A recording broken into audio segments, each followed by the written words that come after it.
Like, does Joe being a quarterback instead of Zach change anything for you offensively?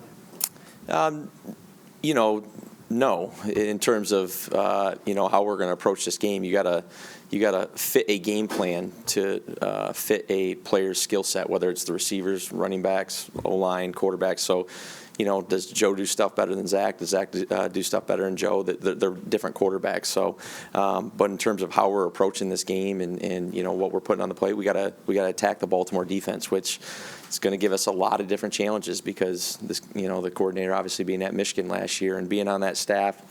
How much is he going to do of what Wink was doing and all that? So there's a lot of unknowns always going into week one. We're going to approach it with, the way we always approach games. But ultimately, this game is going to be decided, particularly on the offensive side of the ball, with the style that we come out and play with. How much more comfortable are you preparing for this game? Obviously, this time last year, you'd never been a coordinator. Yeah, it's a good question because last year there was unknown too. We were going against Carolina. You got a rookie quarterback. I'm in my first year, so I'm on my rookie phase of it. A lot of young guys out there. So you don't know what to totally expect from your own, guys. But two, Carolina's coordinator a year ago was. He did a lot of, I guess you could say, college-type stuff in his rookie year, the first year. And so you were preparing for a multitude of stuff because, again, it's week one. So is there more comfort going into year two? Yeah, there's more comfort anytime you have experience in anything. But, again, there's so much because it's game one that you got to be prepared for to get your players prepared for. But, yeah, I'd say, the comfort's definitely there. Did you watch Michigan film? Oh, yeah. Yeah, I mean, that was his first, year coordinating. So you had to put in a lot of time. I mean, there was probably about 1,100 plays of Michigan defense, and you tried to figure out the defenses that or the games, the offenses that, kind of had an NFL-style type deal. So you got to watch the Georgias, the Michigan States, somewhat of the Ohio State, even though they're a little bit more open than, most NFL teams. So, but, yeah, you had to go back and leave no stone unturned. Mike, how valuable is it that Joe has the personality that he has, going against his whole team? Probably doesn't even register with him because Right. he's always like this. How valuable is that? It's very valuable. I mean, it just goes back to the question I got from Connor. You get comfort in experience, and Joe is about as experienced as anyone in this league right now. So, like you just said, he's going against Baltimore. That could be a huge story if people want to make it. I don't know. I'm guessing it is, but I don't read all that. But if being around Joe every single day, almost every minute of the last, obviously 6 weeks, he's approaching this game no different than he did Miami the year before. And I'm guessing how he approached probably even the Super Bowl when he was in it. You spend the whole offseason, building an offense around your quarterback, and you find out, he's out 3 games at least. So how much of it transitions? Yeah, again, there's you. I don't care if you're San Francisco with what they're going through right now in terms of they're changing quarterback, whether it's and then with us, it's you have a foundation of what you do, and then when you come up with the plan, you might do a little bit more with one quarterback than you would with the other, but the foundation is the same, and the style at which we play at has to be the same. So yeah, there's an adjustment, but it's not the adjustment that you would all think. It's just, again, putting together a plan that is going to best suit the players, not just the quarterback, but across the board, all 11. With Joe, obviously, he's played quite a bit of football. So, as an offensive coordinator with him, can you focus on like I swear like that's like when there's Zach, he's doing it for the first time. I imagine you have to be more in his ear about do this, do that, do this, do that. With Joe, can you focus on other things because that he just kind of has a lot of that ironed out himself? Yeah, I mean, to an extent, because he's again, I keep using the word experiences, but that's what keeps on coming up. He's seen it all, and again, this Baltimore defense, this is going to be, the 2022 version of the Baltimore defense, whatever that might be. We think we have a pretty good idea, but there's going to be wrinkles that they're going to throw at us that we're going to have. He's probably at some point seen something of that wrinkle, and how fast in the moment, and how fast can we make the adjustments, on the sideline for him to go out and play as well as he can play. To say just because he's a vet, you don't want to use that as a crutch, like you'll figure this out because you're a vet. You still want to cross your T's, dot your I's, leave no stone unturned even for a vet, because again, that's why us as coaches are in there to try to make sure we make Joe's life and any quarterback who's in there, they're their life as easy as possible.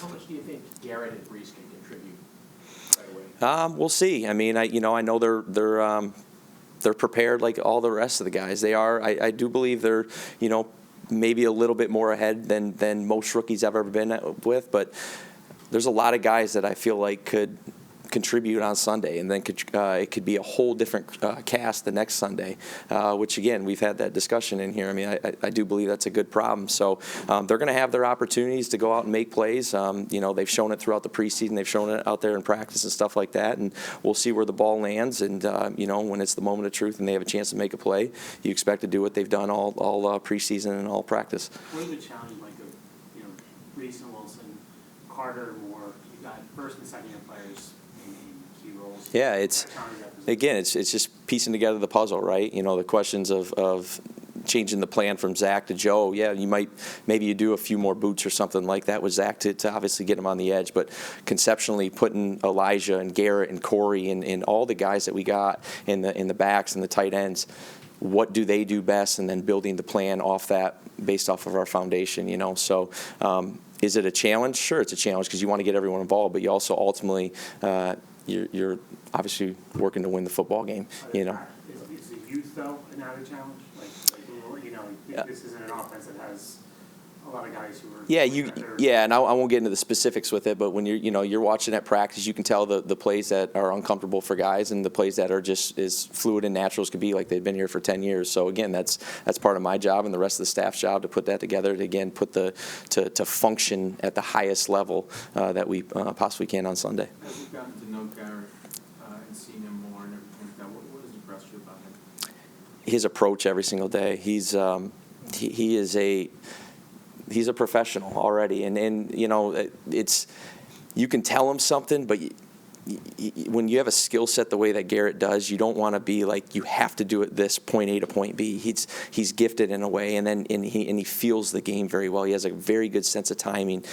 He's very coachable. Like he can take all that and he can react to what you're saying, but not overreact. When you correct something, and that's a pretty cool sign from any player, let alone a rookie. He's been a joy to work with.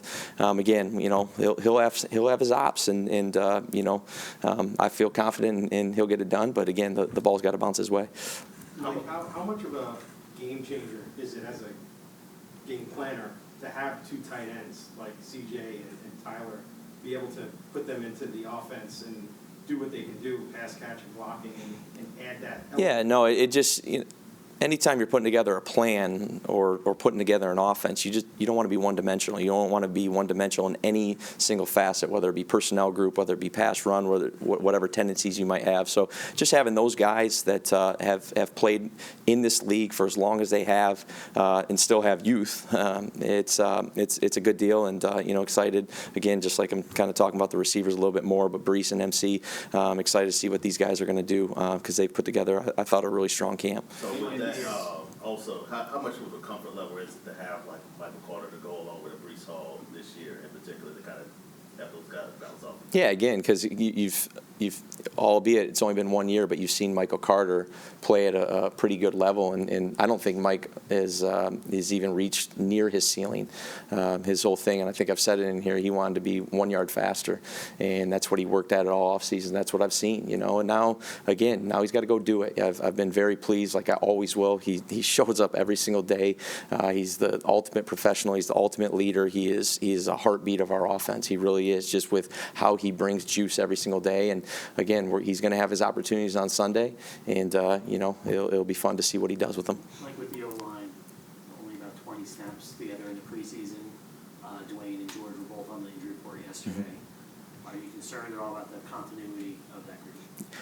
As a coach, you're always concerned about everything, Am I concerned about the continuity? No. Is it the most ideal situation? No. You want them to be playing from the first snap of OTAs to training camp. That's not the cards we were dealt, and that is what it is. I've been in other situations where you go out there with a bunch of young guys that, they might have had all August together, but they haven't played Calais Campbell or the Baltimore Ravens defense before. So that's a whole nother concern. The cool part about this offensive line is they've played a lot of football games on Sundays, and there's no practice can get you to that moment. It's just that experience and that preparation that those guys have gone through, that you feel confident in them. You had an entire year last year, obviously, as an offensive coordinator, but when you take this offense and you add Brees, you add the two tight ends, you add Garrett, I mean, how much more can you now do with your offense? I mean, was it, like, are you able to just open up the playbook even more with these additional weapons? Yeah, you don't, again, it's, so I just said that with being one-dimensional, whether it be personnel groups, whether it be pass run.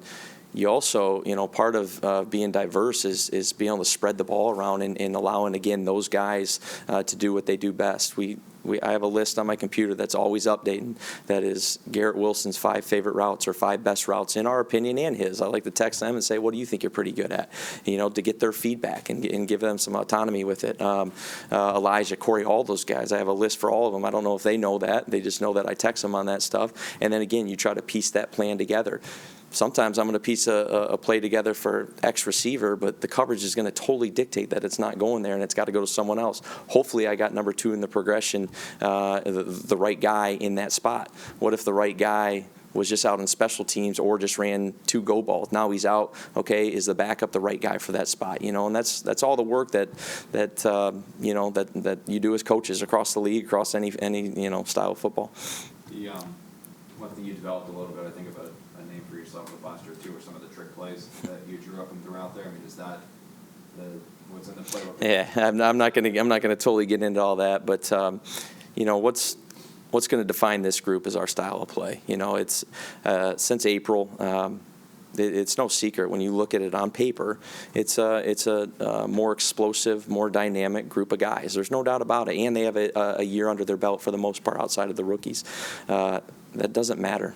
What matters is how we go out and play in our style of football. So the trick plays, yeah, I mean, that they might work once, but that's not what wins you football games. It might get you a chance to win a football game, but winning football games is about the style that you take the field on Sundays and in which you play. What do you want your style to be?